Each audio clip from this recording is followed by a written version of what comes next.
Pero ¿qué pasa? En esos proyectos así grandes regularmente se enfoca lo que son inversionistas de fuera. Como estaban económicos, estaban baratos, vinieron inversionistas e invirtieron. Esa primera estafa que pasó antes de que está pasando ahora, se dice que hubo una recopilación de dinero de aproximadamente 100 millones de dólares. Jódete ahí. Pero si tú me dices a mí que ahí que viene la psicología de la persona que te va a tratar ese punto, de que, por ejemplo, si tú me ofreces algo en 800,000, pero tú me dices de que en un año va a valer 5 millones, ahí viene la emoción de la persona. Sí, claro. Y ahí en que empieza, ahí es que en venta hay mucha gente que sabe esa técnica y utilizan eso a su favor. Engañar con un Maví de 15 pesos a un limpiabota que ande por ahí es lo mismo que tú engañar a un millonario que tenga para invertir en una tierra de 10 millones de pesos. Es lo mismo. Lo que pasa que el que va a estafar, la persona que va a estafar, tiene nivel psicológico para convencer ese 10 millones de pesos. Así como cualquier gente de un mentorrillo tiene la capacidad psicológica para engañar al limpiabota que va pasando. Tú dejas de ver que eso es una persona que tú estás engañando, sino que lo estás viendo a nivel solamente monetario.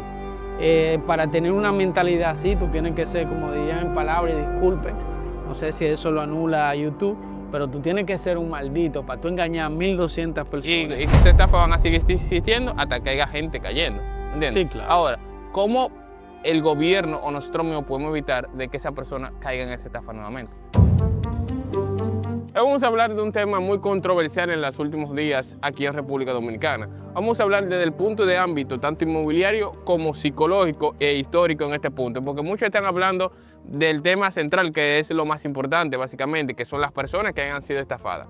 Pero vamos a hablar el por qué sucedió, de dónde viene pasando y por qué en la psique de la persona viene pasando esto. Esto es Detrás del Negocio, un episodio más de tu podcast favorito. Yo soy Manuel Alejandro. Y yo soy Juan Ramírez, un placer, mi gente. ¿Qué Bien. tenemos hoy, Manuel? Hoy tenemos un tema muy controversial que está pasando, como le dije anteriormente, en Santo Domingo. Apenas me vengo desayunando un poquito de eso en las últimas 2 semanas, pero eso no parte de ahí. Macao, Punta Cana, antes de los 90, pero entre los 70 y 80, era una zona súper rural, donde había calles malas, como en todos lados, era una zona agrícola y era una zona que se sembraba mucho. Pero, ¿qué pasa? Luego de un tiempo, varias personas, y ya eso pasa ya en los años 90, se dieron cuenta, como pasa en todas las zonas costeras, como estaba cerca del mar, vamos a explotar esa área. Exactamente, pero eso no pasa sino en los años 90. ¿Y qué pasa? Luego que las personas se comienzan a dar cuenta de que es una zona costera, una zona que se puede desarrollar, una zona que se le puede sacar potencial, ¿qué es lo primero que hacen? No, vamos a trabajar en los proyectos inmobiliarios. Exactamente, pero en una zona en desarrollo, los precios regularmente de lanzamiento son bajos. Entonces, mucha gente piensa que, por ejemplo, lo que sucedió con Punta Cana, Macao, que después le cambiaron el nombre a Coconut, viene de ahí. Pero hace 10 años atrás pasó algo, o hace 15, 20 años atrás más o menos, pasó que quizás muchos los jóvenes de hoy en día no tienen conocimiento de eso, que pasó algo que se llamó Coco Kids, que era algo parecido a Punta Cana, Macao, pero un poquito más ambicioso. Para que entremos en contexto y haciendo un paréntesis, Emanuel está hablando realmente de una presunta estafa que pasó hace casi un mes, obviamente que explotó hace casi un mes, donde fueron, para que ustedes estén en contexto, donde supuestamente, decimos supuestamente porque hasta que no se compruebe a nivel de ley que sí pasó, donde supuestamente hubo una estafa, 1.200 personas aproximadamente. De eso se trata el tema de hoy, pero aparte de eso, es un tema también que lo vamos a extrapolar un poquito a lo psicológico. Continúen, Manuel. Pues entonces continúo. Entonces, Coco Kids fue un proyecto que se lanzó como iban a hacer ahí apartamentos de lujo, Sí. Iban a hacer campo de golf, iban a hacer muchos proyectos de villa, de apartamentos, todo de lujo. Pero ¿qué pasa? En esos proyectos así grandes regularmente se enfoca lo que son inversionistas de fuera. Como estaban económicos, estaban baratos, vinieron inversionistas e invirtieron. Esa primera estafa que pasó antes de que está pasando ahora, se dice que hubo una recopilación de dinero de aproximadamente 100 millones de dólares. Jódete ahí. ¿Entiendes? Pero eso no se queda ahí. Luego de que ellos duraron alrededor de 2 o 3 años haciendo eso, ya los que invirtieron ahí comenzaron a quejar. Que no le entregaron, ellos sí supuestamente terminaron, pero no le entregaron lo que ellos prometieron. Y eso, aunque mucha gente dice, pero le entregaron. Pero si tú no me entregas lo que yo quiero, Es una estafa. es un engaño. Es un engaño, ¿Entiendes? totalmente. Es algo que tú me ofreciste, es igual que cuando tú vas a comprar una botellita de agua y te entregan lo que es una fundita de agua. Igualmente te están entregando agua, pero no es lo que yo pedí. De una u otra manera me están estafando. Entonces, ¿qué pasa? Unos 10 años después aparece un proyecto que se llamó Punta Cana, Macao. Pero lo más impresionante no es eso. Lo más impresionante es que desde el punto de vista psicológico, ¿qué lleva a la persona a eso? Porque, por ejemplo, si tú me dices que un terreno vale 2 millones de pesos, yo posiblemente dude. Pero si tú me dices a mí, que ahí que viene la psicología de la persona que te va a tratar ese punto, de que, por ejemplo, si tú me ofreces algo en 800,000, pero tú me dices de que en un año va a valer 5 millones, ahí viene la emoción de la persona. Sí, Y ahí claro. en que empieza, ahí es que en venta hay mucha gente que sabe esa técnica y utilizan eso a su favor.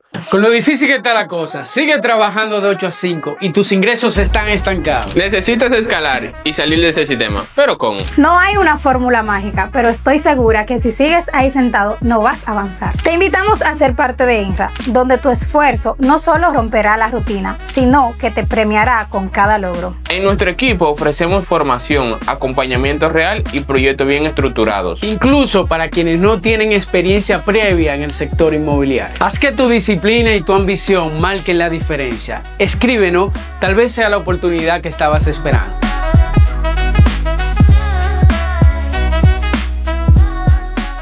Sí. En realidad vale 2 millones de pesos, pero yo para vendértelo rápido a ti, porque ¿qué pasa? Los engaños no se mantienen con el tiempo, tú tienes que hacerlo rápido. Entonces yo te ofrezco algo barato en 800,000 pesos y te digo, y te uso la psicología, no, porque eso puede valer en 2 o 3 años 5 millones de pesos. Y las emociones Y de la la ambición y la emoción. No, y las emociones sobre todo de la persona que va a invertir. Por eso nosotros recomendamos. Por ejemplo, en nuestro caso, nos hemos dado cuenta, es verdad, hay un tema de emoción cuando tú le estás presentando un proyecto a un cliente, que eso determina de que tu trabajo, que es vender, se vea garantizado porque tú vas a ganar comisión. Pero lo que recomendamos siempre, aunque se escuche de doble filo, es que cuando una persona vaya a tomar la decisión de invertir, también haga un análisis. Incluso, usted ahí está dando un dato muy importante. Cuando hay una exageración psicológica del producto, te debe alarmar.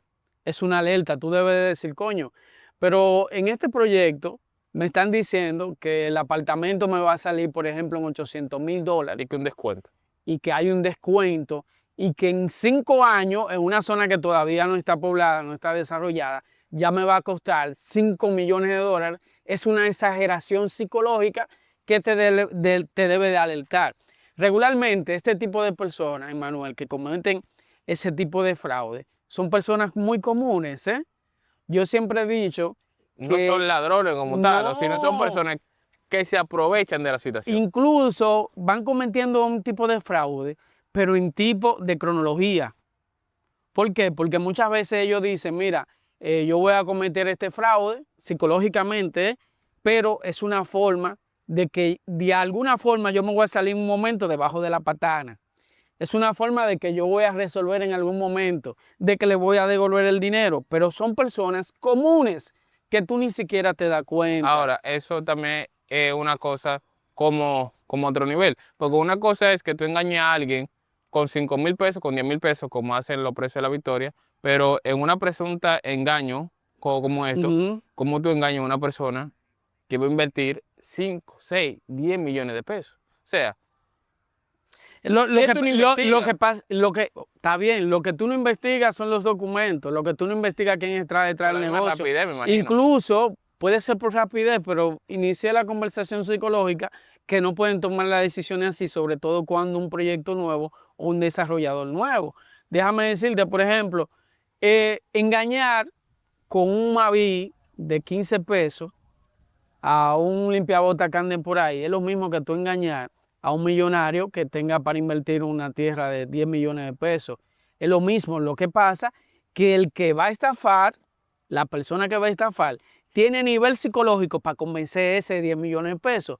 Así como cualquier gente de un mentorrillo tiene la capacidad psicológica para engañar al limpiabota que va pasando. Exactamente. O sea, es como que los niveles suben. Incluso ese tipo de gente que, en el caso del tema que estamos hablando, de alguna forma tiene algún nivel.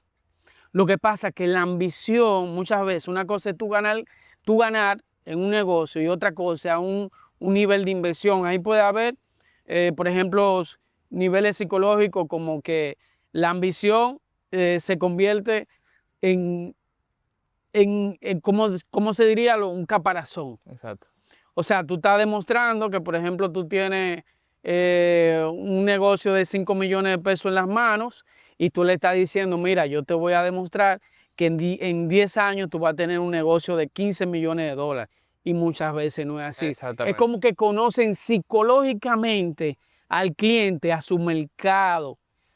Porque entregarte 10 millones de dólares por un apartamento, coño, tú tienes que tener una mente muy endemoniada, como dicen. Y ahí caemos al caso de hoy en día, que son las 1.200 unidades que supuestamente se vendieron. O sea, cuando yo empecé a investigar, que yo comencé a escuchar de esto, yo pensaba que eran solamente apartamentos, pero no es apartamento como tal. O sea, ellos te vendían solares, o sea, terrenos, lotes. Entonces las personas se comenzaron a dar cuenta de cómo el proyecto no avanza y hubieron denuncias que al mismo lote se lo estaban vendidos a otras personas. Pero increíble, yo te diría algo, la cifra que da es alarmante. Lo que nos da a entender es que 1.200 personas, en vez de ser personas, se convirtieron en víctimas y en números. O sea, ya yo no lo estoy viendo como persona. O sea, estoy hablando desde el punto de vista del que está estafando. Yo lo estoy viendo como comisión y como número, como ganancia. Es increíble como la mente, ya tú dejas de ser prácticamente humano, tú dejas de ver que eso es una persona que tú estás engañando, sino que lo estás viendo a nivel solamente monetario. Para tener una mentalidad así, tú tienes que ser, como dirían en palabras, y disculpen, no sé si eso lo anula YouTube, pero tú tienes que ser un maldito para tú engañar a 1.200 personas. Y que básicamente, supuestamente, presuntamente. Y que básicamente es lo mismo que se hizo hace 10 años, pero con diferente nombre. O sea, está Coco Kit, está Punta Cana Macao, y donde se dieron cuenta fue en Coco Cut o algo así que se llama. O sea, es lo mismo, pero que simplemente cambian el nombre, cambian el proyecto, cambian los vendedores, cambian los desarrolladores, cambian todo, pero básicamente la empresa es básicamente lo mismo. Es lo mismo que cuando te venden solar invadido, pero algo un poquito más profesional. Sí, a otro nivel. Ahora, no se puede decir de qué se estafa, porque tal vez, como nosotros hemos tratado aquí, tal vez el proyecto fue que se atrasó, tal vez se quedaron sin capital, o tal vez el mismo gobierno le está cerrando los caminos a nivel de permisos. ¿Entiendes? Porque quizás sea eso que haya pasado, como nosotros hemos tratado en otro país. Sí, pero también lo hemos dicho en muchas ocasiones. O sea, para tú empezar ya con una preventa, yo diría, desde el punto de vista de nosotros, tú deberías tener por lo menos los permisos de medio ambiente, los permisos de obra pública, porque si no te salen y ya tú tienes una cartera de más de 200 clientes, ¿qué tú vas a hacer con esos 200 clientes? Porque cuando quizás ya tú empezaste a abrir calle, cuando empezaste a desarrollar una parte y todo ese dinero, todo ese capital de ese inversionista se te ha ido por la borda, ¿qué vas a hacer? ¿Por qué no, diría yo, viéndolo desde el punto de vista lo más objetivo posible, por qué no esperar por lo menos los permisos para tú empezar por una venta? Porque vamos a caer al mismo tema que tocamos en un episodio anterior. Entonces estamos hablando de un tema de planificación. Exacto. Entonces, pero en este caso no creo que sea un tema de planificación. Para mí que me da que es un tema de estafa. ¿Por qué? Porque yo vengo con un nombre. Y fue que se dieron la agencia. Entonces, hacemos un cambio que de seguro te apuesto que dentro de ahí hubo hasta cambio de empresa, nombre de empresa y RNC. Pero la estructura de vendedores, la estructura de los supuestos socios, la estructura de dónde, porque son tan verdugos que utilizan el mismo terreno, y van a utilizar el mismo terreno donde falló el otro proyecto. Pero, entonces, coño, vamos. Ahora se me viene una pregunta a la mente. Eso, estamos claros de que va a seguir pasando, es que tenemos la primera y tampoco va a ser el último. Pero, ¿cómo podemos prevenir eso? O sea, ¿cómo podemos hacer de que eso no vuelva a suceder?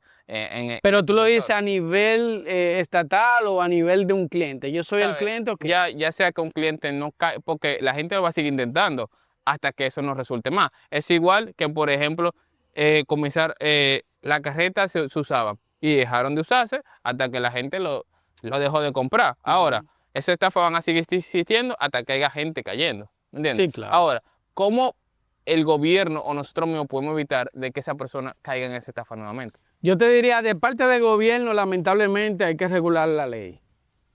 Hay que regular el sector inmobiliario. Quizás nosotros como nuevos y muchas personas que lo hacen de forma independiente lo ven como una amenaza, pero yo lo veo como una oportunidad.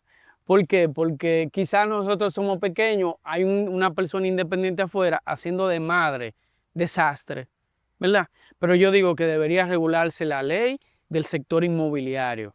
Debería, aunque nos rija alguna institución del gobierno, aunque para otros sea una amenaza, eso es lo primero. Debería regularse la ley del sector inmobiliario. Y de cara al cliente cuando vaya a invertir, lo hemos repetido en muchísimas ocasiones, verificar si el proyecto ya tiene los permisos medioambientales, los permisos de obra pública, si el título está el nombre ya de la constructora que va a desarrollar, que eso es súper importante. Aunque asimismo puedo decir que hay muchas constructoras de renombre que aunque el título por un proceso de jurisdicción inmobiliaria, el título del madre no está en el nombre de ellos, sí cumplen y sí hay un expediente que se ve que hay una transferencia del título al nombre de X constructora.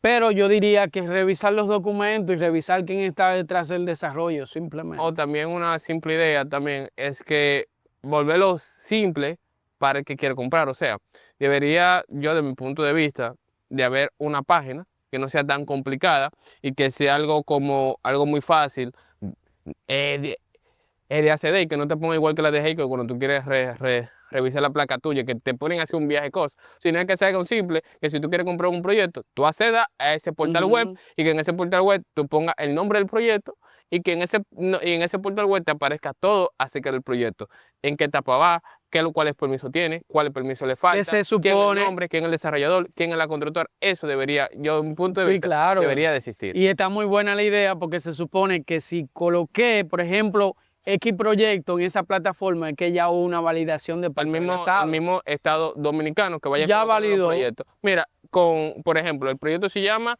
ENRA SSRL. Además, entra a ese portal web, si os quedo www. Te debe de salir una bitácora de toda la información. Yo pongo un buscador y en el buscador pongo ENRA 1. ENRA Tower 1, y ahí me aparezca, mira, la foto, la imagen del proyecto, quién son los dueños, los desarrolladores, contratistas, bla, bla, bla, cuáles permisos tienen, cuáles permisos no tienen, cuándo van a empezar a construir, ¿sabes? Que el mismo Estado se encargue de eso. Sí, ahí vamos siempre a caer lo mismo, Emanuel. Estamos hablando de la regulación de parte del Estado. Y yo creo que eso va a ayudar a muchas inmobiliarias que están haciendo un excelente trabajo y también a nosotros como asesores, porque realmente los buscavidas y personas que no están reguladas nos están haciendo un daño tremendo y lo estamos viendo en la estadística. Porque hoy pasó, por ejemplo, en Punta Cana, Macao. Que ha pasado el país completo. Pero un ejemplo, ha pasado en Punta Cana, Macao. Y es porque es una zona de desarrollo. Pero mañana puede pasar en Jarabacoa, mañana puede pasar en Punta Cana, mañana puede pasar en diversos lugares que igualmente, quizás no estén en zona costera, pero es una zona de desarrollo apto para el turista y así sucesivamente, porque así como Punta Cana en los años 70, 80 no era nada y después en los años 90 se comenzó a desarrollar y ya hoy en el 2016 ya es algo grandísimo, súper desarrollado, también en otros lugares, en otras partes pueden seguir pasando, van a seguir pasando, pero la parte de solucionarlo no quizá es enfocarse en eso, o sino enfocarse en cómo prevenir. Es igual que cuando tú te enfocas... No hay prevención actualmente. Es igual que cuando tú te enfocas en la sustancia blanca. Tú no te tienes que enfocar en eso, tú tienes que buscar en la prevención para que no consuman eso. Sí, ¿entiendes? Porque se encargan de buscarla ya cuando esté en la calle, o sea, pero haz que no llegue al público. Hablan del problema, pero no hablan de la solución. Incluso, hablan de la solución. Lo que no buscan es la prevención. Exacto. ¿Cómo evitar? Y una de la prevención que pueden hacer es, por ejemplo, compartir este podcast, darle me gusta y comentar para que este podcast llegue a más personas. Y no tan solo este capítulo, sino que vayan viendo la serie de capítulos que nosotros hemos hecho más de 30 podcasts, creo, hablando sobre diferentes puntos de vista. O sea, hemos hablado sobre agrimensura, hemos hablado sobre construcciones, cómo evitar algunas construcciones que se caen, hemos hablado con constructores, ingenieros, hemos hablado con diferentes puntos. Exactamente, para que tú no caigas en eso mismo. Y por eso es que este podcast se crea. De un punto de vista que ustedes pueden hablar, nosotros se lo traducimos a ustedes para que ustedes en 30, 25 minutos puedan digerir eso y tengan un poquito más de información a lo que nosotros nos llevó 5 o 6 años, o nos llevó quizás meses de investigación. Y no solamente eso, también es bueno, porque muchísima gente, te apuesto actualmente, que está viendo este podcast, no está odiando. Pero tú sabes quién le está muriendo el ego, al que está haciendo la cosa mal. Porque dirían, coño, pero esos temas que traen estos muchachos a colación podrían afectar el sector inmobiliario. Nosotros no lo vemos así. Si tú eres ladrón, esa es tu culpa. Nosotros no lo vemos así. La idea de nosotros realmente es que haya una transparencia y que el cliente se sienta identificado con nosotros y que vea que realmente no todo el sector inmobiliario está lleno de corruptos. A nosotros no nos molesta hablar de corrupción. A nosotros no nos molesta hablar de estafa. ¿Ustedes saben por qué? Porque si otra gente se uniera a lo que estamos tratando de hacer, del que el consejo, o mejor dicho, la orientación llegue clara al cliente, sería mucho mejor. Sería mucho mejor, porque las que están haciendo daño, cuando tú le llegues como el cliente, que tú tengas la orientación, coño, pero los muchachos de Enra Desarrollo Inmobiliario o de los muchachos detrás del negocio dijeron más o menos aquí, coño, me da una alerta, a ti no te compro, no le compres. Exacto. Porque te dan una alerta de estafa a esa persona, que a mí mismo, yo he ido a comprar un producto y de la forma quizás que me entran, yo digo, coño, se me alerta totalmente la piel, digo yo, aquí hay un problema, me van a engañar. Entonces debe de pasar lo mismo. Pero quizás a mí me alerta el producto, como dicen por ahí, se me alteran los pelitos de la piel, pero es porque quizás yo tenga cierta información. Debería estar lo mismo. Este podcast es un podcast pedagógico que también sirve para que tú te vayas orientando y que vayas compartiendo con familiares y amigos, porque aunque sentimos que en muchos momentos nos afecta lo que está pasando en el sector inmobiliario, también nosotros sentimos de que tenemos la obligación de llevar un consejo y una orientación a nuestros clientes, y por eso es bueno que siempre nos sigan. Pero no se vaya más lejos. O sea, a nosotros nos ha pasado varias veces, pero una de esas 2 veces que más resonaron en nuestra vida fue, número 1, recientemente en Santo Domingo Este, y número 2, que fue, yo creo que fue una de las primeras, fue un proyecto que nos presentaron en el Distrito Nacional. Porque, por ejemplo, en el de Santo Domingo Este, esa persona, nosotros estábamos viendo un proyecto, recuerdo que estábamos con un cliente, y esa persona se nos acercó, tú estabas teniendo un cliente y se me acercó a mí, y me dijo, mira, yo tengo tal proyecto, que si yo qué, yo entrego en tantos meses. Cuando él me dijo los meses que él entregue esa casa, coño, yo dije, estamos hablando, pero falsas promesas. Exactamente. En base a mi experiencia, el desarrollador que construye más rápido que nosotros conocemos, entrega una casa mínimo en un año. Y es poniendo todo su esfuerzo en esa casa. ¿Cómo tú me vas a decir? Pero entregado a ese proyecto de una forma que ni duerme, que te entrega en un año. ¿Y cómo tú me vas a decir a mí que ese proyecto tú me lo vas a entregar en 5 o 6 meses? Pero no te vayas lejos. Eso fue lo primero. Lo segundo que me despertó fue que básicamente él me dijo, mira, tú me entregas tanta cantidad que era como el 2% de lo que costaba la casa, y yo te entrego la casa en 6 meses. ¿Entiendes? O sea, como son varias alertas, entonces después de ahí yo se lo comuniqué a Juan, mira, que el tipo como que, y también como el tipo se vestía, como el tipo se veía. Yo te dije, ese proyecto no lo cogemos ni matado. Cuando el tipo, la alerta número 3 mía fue que básicamente como el tipo se veía, dije, coño, él como que no me da, como que tiene eso. Y está bien, lo dejamos pasar. Luego, había como una reunión de desarrolladores, él estaba ahí y él presentó su proyecto, y ahí ya Juan como que lo vio así en persona, y Juan me dijo lo mismo, mira. Y ahí yo le dije, mira, se fue la persona que si yo qué, y el mismo Juan dijo, no, pero a mí sinceramente como que no me daba la vibra de que él vaya a entregar ese proyecto. Y quizás el hombre sea el hombre más serio del mundo, pero nosotros dejamos pasar esa oportunidad y ya luego nosotros veamos que sí. Pero tú sabes el problema aquí. El problema aquí que quizás nosotros, por el tema de la experiencia, nos dimos cuenta de esa vibra. Pero otras personas que vayan a invertir, que sean nuevos, que no tengan experiencia en el sector inmobiliario, quizás no se den cuenta de esa vibra. Porque el engañador, el estafador, es como un camaleón, se disfraza de lo que sea, se disfraza de buena gente, se disfraza del mejor padre, del mejor inversionista. O sea, asuma personalidades que cualquier persona puede caer en gancho. Quizás nosotros, por eso vamos a querer lo mismo, Quizás nosotros, como ya tenemos experiencia, nos dimos cuenta, pero otras personas no. Pero usted recuerda el proyecto que nos presentaron en el Distrito Nacional, ¿cierto? No, yo no alertó demasiadas cosas. Eso era un proyecto, para que tenga una idea, le estamos dando alguna remembranza, alguna historia para que usted tenga una idea de qué cosas te puede alertar. Es un proyecto, nos invitan, Manuel y yo nos habíamos independizado recientemente. Estaban ahí luchando. Estábamos ahí luchando ya por independizarnos en la empresa Ingenra de Desarrollo Inmobiliario, y se da la oportunidad de que una persona que era cliente mío incluso nos presenta un proyecto. Nosotros vamos a una casa en Arroyo Hondo, recuerdo. Resulta que ahí había otras personas y nos están presentando el proyecto como inmobiliaria para asumirlo, para nosotros asumirlo. Creo que no estábamos constituidos, ¿verdad? No todavía. No estábamos constituidos, pero veían el trabajo que realizábamos y vamos a entregárselo a los muchachos. Resulta que vienen las preguntas, pero esas son las preguntas importantes. Nos presentan el proyecto, una torre hermosísima, ubicación estratégica en el mismo centro de Santo Domingo, al lado de plazas importantes, pero déjame decirte que entra a una pregunta que nosotros le hacemos. ¿Cómo funciona el proceso de separación? Oiga esto, señor productor. Cuando yo tengo un cliente, ¿dónde lo llevo? El cliente va a depositar a tal cuenta. Cuando vemos la cuenta, la empresa es una cuenta que está en un estado de Estados Unidos. No vamos a mencionar porque tampoco queremos tema. Ok, pero la oficina aquí, ¿dónde está? Todavía no hay oficina.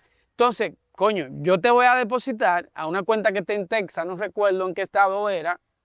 Te voy a depositar una separación de $5,000 porque los apartamentos eran bastante cuantiosos, costaban mucho dinero. ¿Pero dónde estaba? Pero, ¿dónde está la oficina? Si pasa algo, ¿a quién les reclamo? Entonces, ese punto de vista, nosotros que queremos es vender, porque de esto vive nuestra familia, nosotros dijimos, coño, pero te voy a depositar a Texas, no hay oficina aquí. ¿La fiduciaria estaba allá? La fiduciaria estaba allá. ¿Cómo así?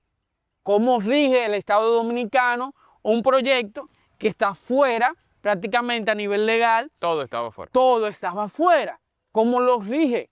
¿A quién un inversionista, una gente que vaya a comprar un apartamento, vaya a reclamarlo luego de si pasa algo? Entonces, esa cosa nosotros dijimos, de que salimos de la reunión, Emanuel y yo nos miramos y dijimos, aquí hay algo que huele mal. Emanuel, ¿tú le puedes decir qué pasó con el proyecto? El proyecto, nosotros lo vimos a un par de vendedores en las redes sociales, claro está.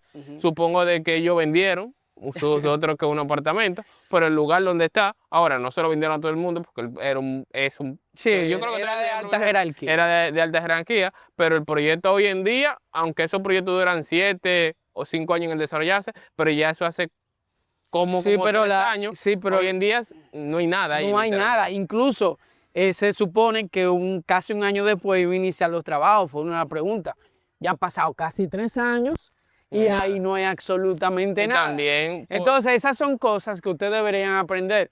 ¿Dónde está la fiduciaria? ¿A quién le puedo reclamar? Preguntas, dudas, todas las que le llegan antes de hacer una inversión. Ahora, háganla. Ahora, no estamos diciendo, nosotros estamos a favor de que tú hagas las preguntas. Ahora, Claro. Lo que estamos en contra es de que tú le hagas la pregunta a la persona que no se ha dado al negocio. O sea, la pregunta está bien, pero hacerla a una persona que tenga experiencia, ¿me entiendes? En este sector. Porque pasa mucho de que tú lo consultas con alguien, pero ese alguien no tiene la misma visión que tú. Sí, es correcto. Entonces no sabe mucho del negocio. Hay mucha gente por salir ignorante. del paso, te dice sí, ala, o no ala, ¿me entiendes? Entonces, a la pregunta, o hay algo, el cuerpo es una máquina, un termómetro para eso. O sea, si algo no te da vibra, si algo te crea cierta duda dentro de mí, simplemente deja pasar esa oportunidad, que después más adelante te puede dar otra oportunidad. O también, tú sabes, no estoy diciendo que lo haga, pero te pueden poner en contacto con nosotros en los comentarios, en correo de Ingenra de Desarrollo Inmobiliario, y nosotros te asesoramos. Te podemos ayudar a hacer una buena inversión. Ya tú nos conoces,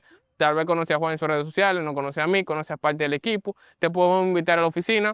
Y una alerta que es lo muy importante: cuando un proyecto no es real o no lo van a desarrollar, que tú le pides X o Y documento, tú le pides permiso, tú le pides plano, tú le pides título, te da muchas vueltas Sí. para entregarlo. Entonces, cuando tú ves que te está dando muchas vueltas para entregarlo, es porque hay una alerta. Incluso, antes de entregar documentos, hay una perspectiva que son las preguntas. Cuando tú ves que hasta preguntas importantes te evaden, ya tú tienes que saber que la cosa no va bien. Mira, ¿y cómo se llama la constructora? No. O sea, la misma persona que te está vendiendo te está dando una alerta. Por eso, nosotros en las capacitaciones, incluso que sí ha pasado en proyectos que están totalmente legales, que a los vendedores les decimos, tienes que orientarte. ¿Quién es el constructor? Llénate de las informaciones que te estamos dando, porque cuando un cliente te pregunta y tú no sabes responderle que la constructora de ese proyecto es tal y que la fiduciaria es tal o que el propietario es fulano, que es un particular, tú estás perdiendo ya al cliente. Por eso un cliente, un propietario o un desarrollador que no te responda con seguridad y que luego te demuestre con documentos, ya tú sabes que la cosa no va bien. Y no necesariamente estamos diciendo que tú tienes que aprender o que vendedores se tengan que aprender de memoria el nombre de la constructora, porque nosotros bregamos con muchas constructoras, algunas veces se nos va, pero eso está en el drive, eso es menos de un minuto. Si él tiene internet bueno, tú sabes el nombre de la fiduciaria, la constructora, y lo muy importante, que otro proyecto desarrollado, porque una de las cosas que nos destapó básicamente, que ya fue lo que rebosó el vaso en el proyecto del Distrito Nacional, es que supuestamente yo habían desarrollado proyectos y que habían terminado proyectos, pero yo me metí en las redes sociales. No existía. Y todos esos proyectos nada más eran imágenes y nunca habían sido terminados y no decían nada como específico, ¿me entiendes? Simplemente fotos, render, pero nada así como terminado por ser. Sí, eso es así. Mi gente, creo que esto ha sido todo. Espero que abajo comenten. No se trata de que ustedes se asusten para nada. Se trata, mejor dicho, de que busquen la orientación y personas competentes. Es como dice Manuel, muchas veces, incluso en la misma familia, que tú crees que porque tú le tienes confianza, tu familiar no te va a engañar, tú crees que una persona competente que te puede dar una información del sector inmobiliario, no. Existen personas realmente abogados del derecho inmobiliario, no un abogado penal. Hay abogados penales que yo tengo que enseñarles de derecho inmobiliario. ¿Para qué lo va a buscar? Busca un abogado competente, acércate a inmobiliarias realmente que tengan experiencia y que realmente te brinden cierta seguridad jurídica. La parte no lo mencionamos, o creo que sí, la seguridad jurídica del inmueble, averíguala. Jurisdicción inmobiliaria está ahí. Jurisdicción inmobiliaria te puede decir si X propiedad tiene una oposición, cómo está su seguridad jurídica. Te puede decir si X propiedad a nivel del IPI, ¿verdad? La certificación del IPI, si tiene algún impuesto de propiedad pendiente de pago. Oriéntese, todas esas informaciones están en las redes sociales. Esta jurisdicción inmobiliaria también, que incluso tú pones IPI y te da un detalle de qué es y cómo solicitarlo. Abajo, detrás del negocio también, ustedes pueden, si nos buscan como detrás del negocio en Desarrollo Inmobiliario, en las redes sociales, en Google, también van a encontrar nuestro número. Llámenos, la orientación de nosotros es gratuita para que hagan negocios correctamente. Así que ya ustedes saben, esto fue Telenegocio, un episodio más. Esta ocasión hablamos sobre cómo evitar y las cosas que están pasando hoy en día. Así que den like, suscríbanse para llegar a más personas. Así que muchas gracias. Esto fue otro episodio más. Y miren la hermosa vista que tenemos atrás, el contraste de un proyecto de casa que estamos vendiendo en la zona de La Jacoma. Sí, no, pero vamos a mencionarlo antes de irnos. Esa casa que están ahí, tenemos de este lado, espero que el productor lo ponga, es a 8 unidades. O sea, esos solares que están ahí equivalen a 8 unidades que vamos a construir. Casa de 155 metros cuadrados en solares que sobrepasan los 185, 200 y 210 metros cuadrados a $200,000. Literalmente a 700 metros lineales de Colina Centro en la avenida Acomanluta, y el proyecto es totalmente cerrado. Así como tú lo ves, esa casa que están ahí ya la vendimos, queda una, y del lado derecho de mi parte están las 8 unidades que estamos vendiendo con entrega 1 año, que fue lo que dijo Emmanuel. Si te dan 5 meses, te van a engañar. Esto es Detrás del Negocio en Rateguía. Nos vemos en la próxima. Denle like, suscríbanse. Bye bye.